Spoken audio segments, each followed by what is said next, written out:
Praise the lord. మన ప్రభువును రక్షకుడైనటువంటి యేసుక్రీస్తు నామములో మీ అందరికీ నా ప్రత్యేకమైన వందనాలు. మనందరం దేవుని వాక్యం యొక్క శక్తిని గురించి ధ్యానం చేస్తూ ఉన్నాం. మరొక విషయాన్ని మనందరం కూడా ధ్యానం చేద్దాం. ఎబ్రిల్ రాసిన పత్రిక 4వ అధ్యాయము 12వ వాక్యాన్ని మనం ధ్యానం చేద్దాం. ఎందుకనగా దేవుని వాక్యము సజీవమై బలము గలదై రెండంచులు గల ఎటువంటి ఖడ్గము కంటిని వాడిగా ఉండి ప్రాణాత్మలను కీళ్లను మూలుగను విభజించినంత మట్టుకు దూర్చు హృదయం యొక్క తలంపులను ఆలోచనలను శోధించుచున్నది. సో ఇక్కడ చాలా విషయాలు ఉంటాయి. నేను ఒక్కొక్కటిగా మీ అందరికీ తెలియచేసే ప్రయత్నం చేస్తాను. మొట్టమొదటిగా దేవుని వాక్యము సజీవమైంది. దేవుని వాక్యము ఎలాంటిదంటే కనుక సజీవమైంది. దేవుని వాక్యం నిర్జీవమైంది కాదు. దేవుని వాక్యం మృతమైంది కాదు. దేవుని వాక్యం జీవము కలిగినది. ఎలాంటి జీవము కలిగినది? సజీవము కలిగినది, అంటే మంచి జీవము కలిగినది. The word of God is alive and quick అని ఉంది. అంటే అర్థం ఏంటంటే కనుక దేవుని వాక్యము సజీవమైంది, రెండు చాలా క్విక్, బాగా వేగంగా పనిచేసేది.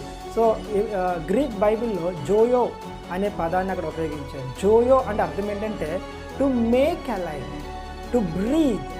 ఎక్కడైతే జీవం ఉండదో, ఎక్కడైతే నిర్జీవం ఉంటుందో అక్కడ దేవుని వాక్యం ఎలా పనిచేస్తుందంటే కనుక వాళ్ళకి జీవాన్ని ఇచ్చేదిగా, వాళ్ళని జీవింపచేసేదిగా, వాళ్ళని మరలా జీవంలోనికి తీసుకుని వచ్చేదిగా దేవుని వాక్యం పనిచేస్తుంది. ఈరోజు నేను మీ అందరినీ ప్రోత్సహిస్తూ ఉన్నాను. మీ జీవితంలో ఏ పరిస్థితులు అయితే, ఏ కోణాల్లో అయితే, ఏ యొక్క కార్నర్స్లో అయితే జీవము లేకుండా మీరు కనుగొంటూ ఉన్నారో, జీవం లేని స్థితిని మీరు చూస్తూ ఉన్నారో, అది మీ యొక్క మనసులోనా, హృదయంలోనా, ఆలోచనలోనా, ప్రవర్తనలోనా, ఆర్థికపరమైన, ఆరోగ్యపరమైన, లేకపోతే సామాజిక పరమైన, కుటుంబపరమైన, వ్యక్తిగత పరమైన ఏ కోణంలో అయినా సరే మీకు నిర్జీవం కనిపిస్తే గనక మీరు ఆ చోటకి దేవుని వాక్యం తీసుకెళ్ళగలిగితే గనక దేవుని వాక్యం ఆ నిర్జీవాన్ని మృంగివేసి జీవాన్ని అక్కడ తీసుకుని వస్తుంది. Because the word of God is alive and quick. దేవుని వాక్యం సజీవమైనది. దేవుని వాక్యం జీవము లేనిది కాదు.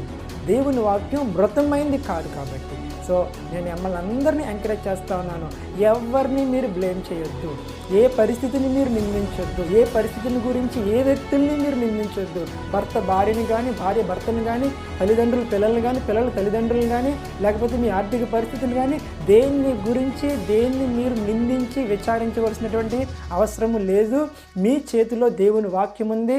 దేవుని వాక్యాన్ని మీరు విశ్వాసంతో హృదయంలోనికి స్వీకరించి దాన్ని విశ్వసించి దాన్ని మీరు దేవుని వాక్యాన్ని మీ నోటితో మీరు ఒప్పుకుని బయటికి విడుదల చేయగలిగితే కనుక ఆ వాక్యము నిర్జీవాన్ని, మృతాన్ని మృంగివేసి జీవాన్ని, అవసరమైతే పునరుత్థానాన్ని, పునరుద్ధరణని, రెస్టోరేషన్ని వాక్యం తీసుకొస్తుంది.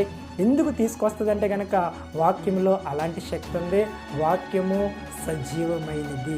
మన దేవుని వాక్యము సజీవమైనది.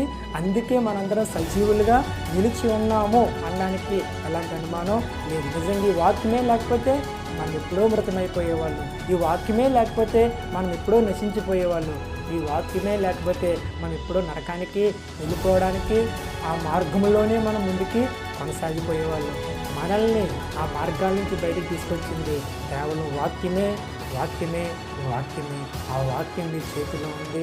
ఆ వాక్యాన్ని మీరు చదవండి, హృదయంలో విశ్వసించండి, నోటితో ఒప్పుకోండి, జీవాన్ని పలకండి, మృతాన్ని, శాపాన్ని నాశనం చేయండి. May the lord bless you. Thank you.